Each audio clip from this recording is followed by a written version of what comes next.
And as you can tell from the countdown clock, the lesson is about to get started. In case you're new with this, there's a few things I'd like to show you to help you throughout the lesson. All right, today's going to be a lot of fun. We're going to be talking about writing solos, and I don't want to sugarcoat this for you. It's probably not for absolute beginners. Although we are going to start very slow, very basic, the difficulty level is going to escalate pretty quickly, so you already need to know some stuff about chords and scales and intervals, and probably have several songs that you can play comfortably well. But as always, the goal is not this song. The solo that we're doing today is not special at all. In fact, it's not even made up yet. We're going to make it up together. But the goal is that you would take the principles that we use today, take the ones that you like, leave the rest, and hopefully leave just a little bit better than you are right now. These lessons are always guided and shaped by your questions, and if you're live with us today, there's a couple different ways you can do that. One is in the public live chat, and the other is the Ask Jamin a Question button, where you can ask me a question privately, and I won't share your identity in case you're afraid that your question is stupid. But it's not. If you're in the archives, though, then just open up the survey. At the end of that, there's a place where you can ask your question. I will say I frequently get questions from students in the archives watching a lesson from 6 months ago, and I have no idea what they're talking about. So please try to be as specific as possible. If you're watching this at learnpianolive.com, there should be a PDF and an MP3 button right next to this video. The PDF will often have additional video links inside, so you can get more in-depth instruction on each of the topics. And if you're the kind of person who likes to print out the PDF so you can make the same notes on your physical version as I'm making during the lesson, now would be the time to do that. The MP3 is just a play-along track so you can practice more after the lesson. In traditional lessons, a teacher is going to actually present some new concept for maybe 5 or 10 minutes every couple weeks. The rest of the time is going to be spent applying and refining those concepts. Well, here I'm spouting off hours of new information every week, so it's totally unreasonable to expect you to actually absorb all of that. Instead, the goal of these live lessons is for you to find some little nugget of something that makes sense, but is a bit of a challenge, and for you to go practice it, because practice is where all the improvement's going to happen. So don't feel bad if you have to leave the live lesson when you find that little thing that you're going to practice. And of course, if I'm going too fast, you can always rewind the live lessons or replay in the archives as much as you want. If these live lessons start feeling random or meandering, it's because they are, on purpose. So if you're the kind of person who wants classical training with a step-by-step method, then you're going to want to check out Kloppel Academy on the website. It's included in your live lesson subscription, so you can do both or either. And the upper levels are seriously hard work, but it's going to take you all the way from ground zero all the way up to being ready to enter any major music college as a piano major in classical or jazz. And thankfully, I think that's about all we need to cover before the lesson. So if you'd stick around afterwards and fill out the survey, I would love your feedback. But for now, let's have some fun and make some music.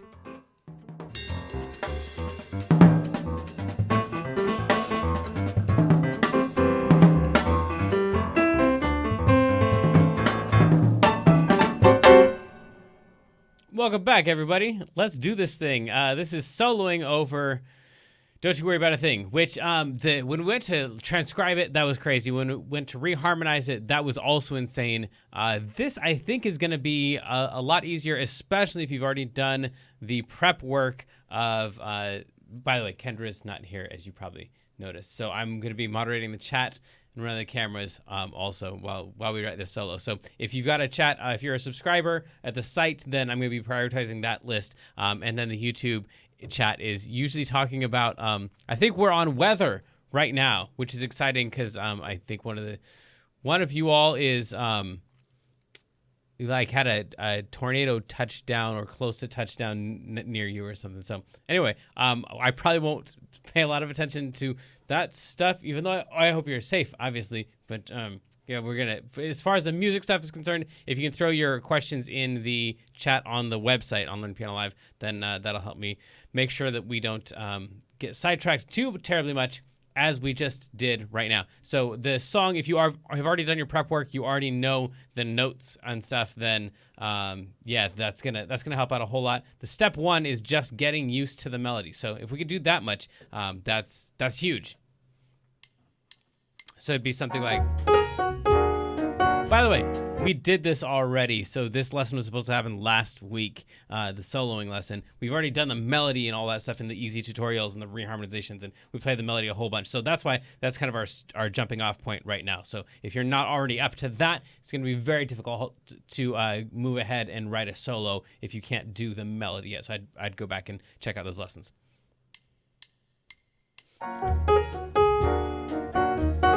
Good to hear it, Brian.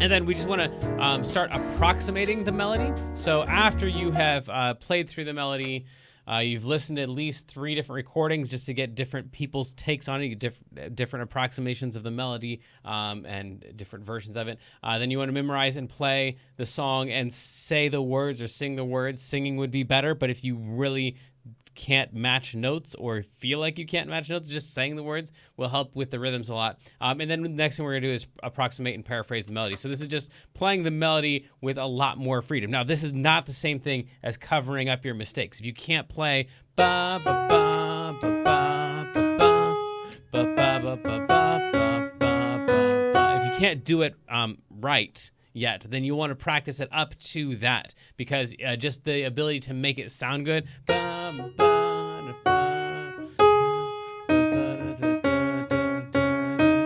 Like if it's coming out kind of like that, it's like, yeah, the melody's in there somewhere. That's great if you're going to be like soloing later on, but we want to play all of our notes on purpose and not any of them. Just messing up on the melody and covering your mistakes is not the same thing as playing a great solo. So make sure you can do it the right way first, and then after that, we're free to approximate the melody. Really, all we're doing is making sure the melody doesn't take up 100% of our brain processing power. So if you're spending all of your entire brain is used up just trying to get the notes of the melody, there's no space on top of that to play other notes. And that's really what we're doing when we're soloing, is we've got the melody all kind of running in the background. It's all subconscious stuff, or it's all background stuff. And then we can do these other embellishments and manipulations, mutations of the melody and stuff on top of that. So we got to make sure that we know the melody well enough that it's only taken up 70% of our brain power or less. I don't know. I'm making this stuff up. I don't even know if there's such a thing as brain power. But anyway, the analogy hopefully works for you, that you can play the melody until you can play the melody, you can say the words, and it's not taking up all of your attention. So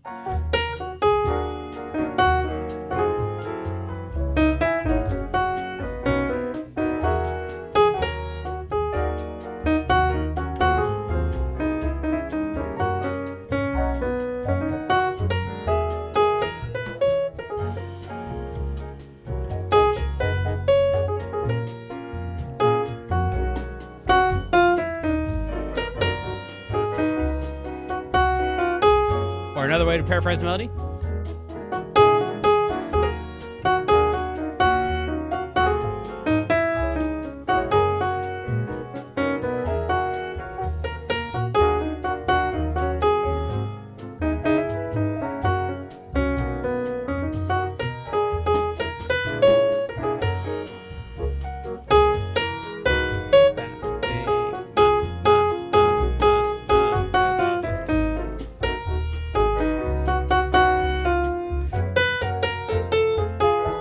We have all that stuff. We're not going to worry about soloing over that. We're just doing the solo for that first section up to check it out. So approximating the melody, paraphrasing the melody, just doing the kinds of things that you would do if you were messing up, playing, rushing the melody. So on purpose playing everything early, on purpose playing everything late. So on purpose early would be everybody's got it, but some don't know how to handle. That was not early. Always reaching out in vain, accepting the things that we've had having. But don't you worry about a thing. Don't you worry about a thing, mama. 'Cause I'll be standing on the lot of that stuff is really early. Late would be everybody's got a thing, but some don't know how to handle it. Always reaching out in vain. So these are all different ways to approximate the melody. Too early, too late. Connecting notes. If we got a skip from this note to this note, we can go through that thing right there. Still on weather. Okay, cool. Looks like everybody's still safe. All right. So pass. Anytime you have a leap, you can pass through the notes that you've leaped over. Instead of every, we can play every. So just all of this stuff is different ways of approximating the melody. And then this is honestly, so this next stuff is the stuff that your junior high band teacher was trying to get you to do, and nobody wanted to do it, but it's really actually kind of important. So I'm not going to leave it out here, but I totally understand if you skip this part, it's a lot of work and it will really, really, really help your playing, but maybe you're not into all that. Identifying and playing and arpeggiating the chords. Now, again, if you've already been through the tutorials and you've already played the chords for this next part is going to be super simple because you've already played the E flat minor and the A flat 7 and the D flat minor and the G flat. So all we're going to do now is we're going to play through those chords, but instead of playing them as a blocked chord, all blocked up together, we're going to arpeggiate it. We're going to play it. We're going to break the chord, play a broken chord, or arpeggiate the chord. So we're going to try to play the notes of the chord. First, we can start on the root. So for our E flat minor, starting on the E flat, but eventually it'd be really good if you could not start on the root. If you can see the E flat minor chord there, but maybe start at the top and come down, or start in the middle. So we want this E flat minor thing to be just kind of like a pattern of notes that exists, almost like a visual overlay on the keys, so that all these notes are all options. This sounds terrible. This is not a good solo, but we want to be able to see all the notes of the E flat minor chord and poke at them. Eventually, way on down the road. But that's kind of the goal. So once you play the chord, we want to try breaking it, and then we want to try starting on not the root, and then we want to start playing other notes from other octaves that are nearby until we can eventually expand out and see the entire chord over the entire keyboard. I know maybe it seems like that would be forever away. It might be, but for right now, we got that chord, playing it and breaking it up, starting on the top or the bottom. That's all going to help. So we have something like this. Got a thing, some don't know how to handle it. Oh, and we didn't talk about that one. Maybe we did I'm sure we did in the tutorial. So this is an E7 flat 5. That's an E7 flat 5. So any of these notes are going to be good. I think we also included, we played it like that when we played it before. We played it like a B flat augmented chord, unless that didn't make any sense. Let's stick with those ones right there. Sorry. So E flat minor, A flat, D flat minor, G flat, B flat, E, that thing, A flat, D flat, G flat, B flat, E, 7 flat 5, G flat 7, B flat minor, and B major, then A flat, B, and then G flat major, and then E flat thing. So then some other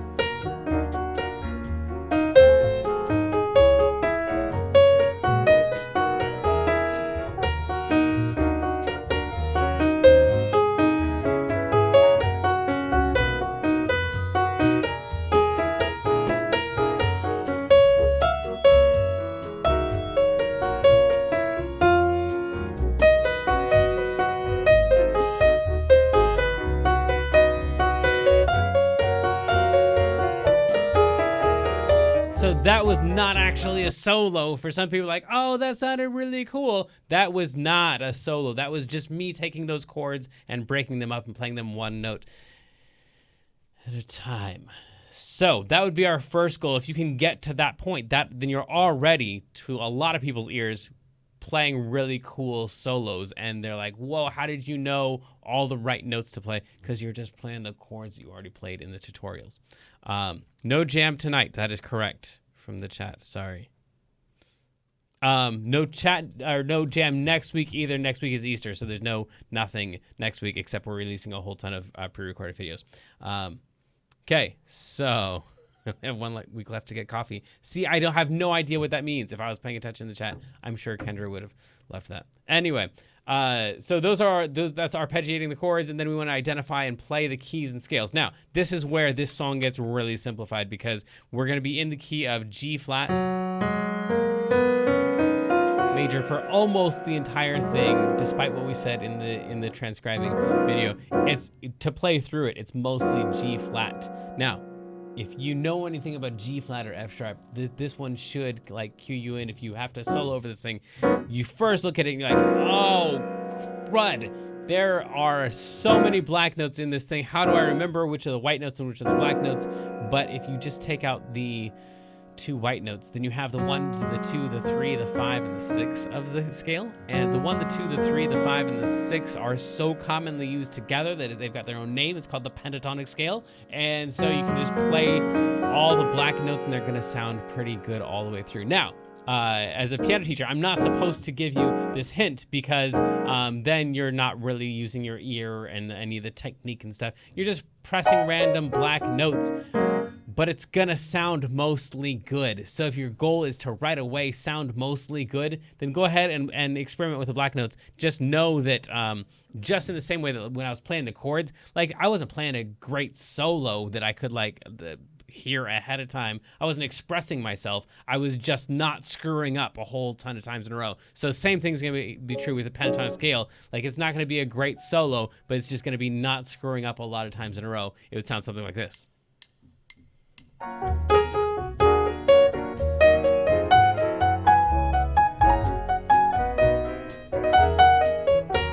just staying on the black notes.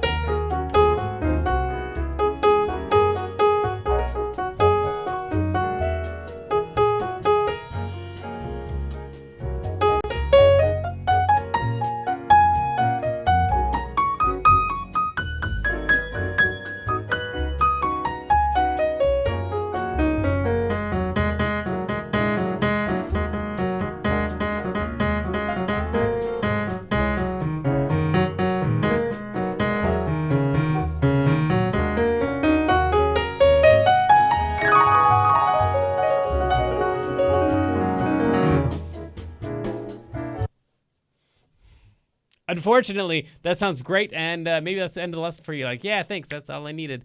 All black notes is going to sound pretty good through the majority of this song. So that's a pentatonic scale. That's also the key. Now, again, you should be. If you have fun with that, and that's what you wanted, go and have fun. That's fine. But you should be playing the whole scale, which means including the B's and the F's, except in the cases that we already talked about where the melody is going to give it away. Right here, we've got an E to go along with, what was the chord? The D flat minor right there. So that changes, temporarily changes the key that we're in or the scale that you should be using. So in that case, you'd use a G flat major scale, but you would include that F flat or E. So then if we play through the whole scale, then it sounds something like this.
is all just the major scale, with the exception of that one in the places where we have that D flat minor chord. Now, again, this should only happen when that melody is taking up about 70, 60, 50, 40, 30% of your brain power, and you can hear all of that going on in the background. As you could tell, like when I got to that one section in like I was on a note that was in the melody, and the melody was kind of playing in the background of my head, and so like it just kind of like melted into the melody right there. If you don't have the melody running in the back of your head, then this is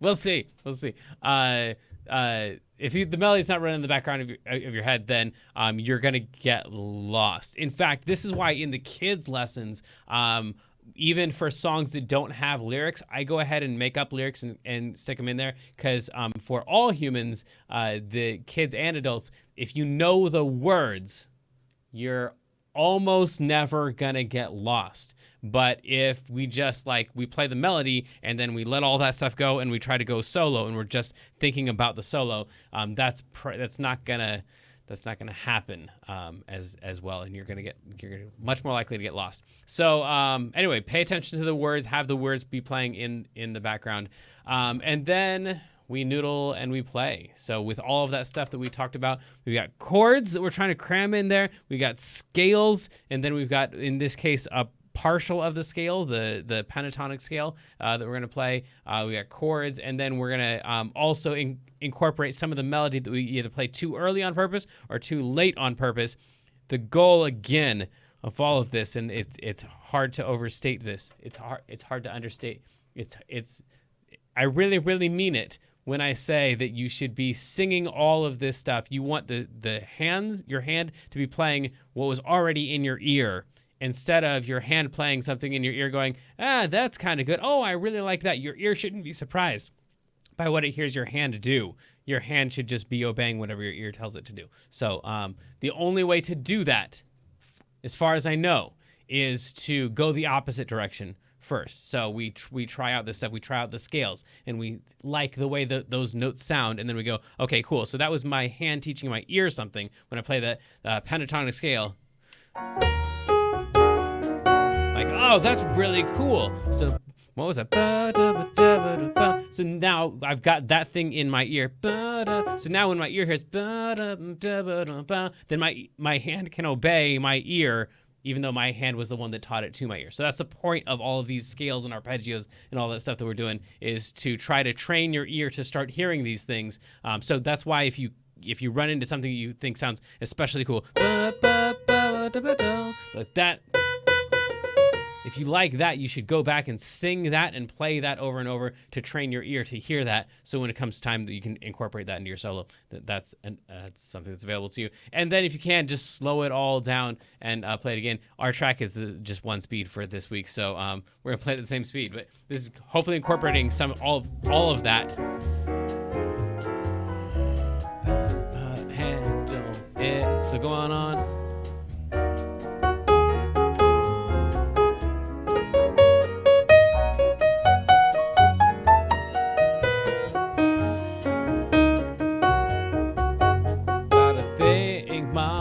That melody's still going, 'cause I'll be standing.